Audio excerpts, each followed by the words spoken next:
சங்கீதம் 74வது அதிகாரத்தை எடுத்துக்கொள்வோம். ஒரு வசனமாய் நாம் மாறி மாறி வாசிப்போம்.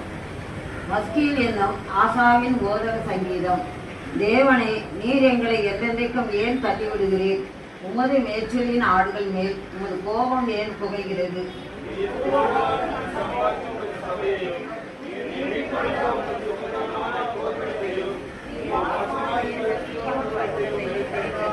நெடுங்காலமாய் பாழாய் கிடக்கிற ஸ்தலங்களில் உம்முடைய பாதங்களை எழுந்தருள பண்ணும் பரிசுத்த ஸ்தலத்திலே சத்துரு அனைத்தையும் கெடுத்து போட்டான்.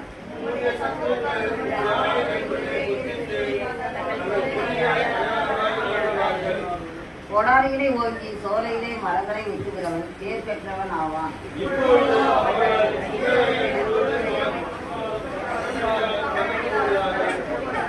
உமது பரிசுத்த ஸ்தலத்தை அக்கினிக்கு இரையாக்கி உமது நாமத்தின் வாசஸ்தலத்தை தலை மட்டும் இடித்து அசுத்தப்படுத்தினார்கள்.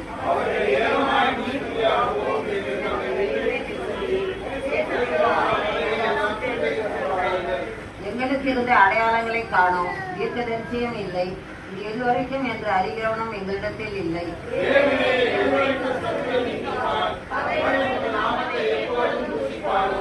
உமது வலது கரத்தை ஏன் முடக்கிக் கொள்கிறேன்? உமது மடியிலிருந்து எடுத்து அதை உமது மடியிலிருந்து எடுத்து ஓங்கி நிர்மூலமாக்கும்.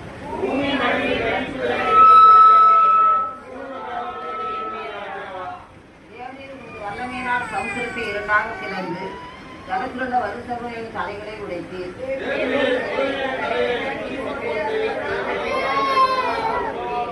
ஊற்றையும் ஆற்றையும் கிளந்து விட்டீர், மகா நதிகளையும் வற்றிப்போக பண்ணினீர்.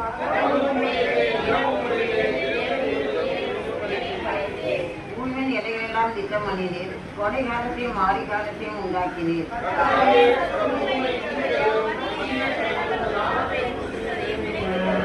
உமது காட்டுப்புறாவின் ஆத்துமாவின் விசுரனை கூட்டத்திற்கு ஒப்புப்படாதேயும், உமது ஏழைகளின் கூட்டத்தை என்றென்றைக்கும் மறவாதேயும்.